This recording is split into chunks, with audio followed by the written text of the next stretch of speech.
Hello friends, welcome to the Revolution channel. So friends, today I will talk about ASUS ROG Strix XG259QNS 24.5-inch Fast IPS gaming monitor. So friend, ASUS announced the release of the ROG Strix XG259QNS on 5th February, and friend, this gaming monitor features a 24.5-inch Full HD Fast IPS panel, while the domestic release date and price have not been disclosed. It is designed for high performance, supporting a refresh rate of 380 Hz and response time of up to 0.3 milliseconds.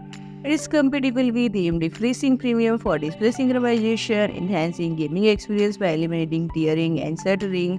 Additionally, it incorporates the motion blur reduction feature ELMB SYNC, which can be used concurrently with display synchronization technology. And friend, the key specifications include a brightness of 400 Kelvin per meter square, contrast ratio of 1000 Jam1, and capability of display 16.7 billion colors. The color gamut covers 110% sRGB. The monitor complies with HDR10 and DisplayHDR 400 for high dynamic range content.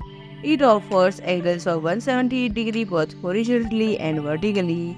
The connectivity option is include one DisplayPort 1.4 to HDMI 2.0 port, USB 3.2 Gen 1 Type A hub port, and one earphone jack. So friend, if you like my video, please do like, share and comment, and don't forget to subscribe my channel and press the bell icon.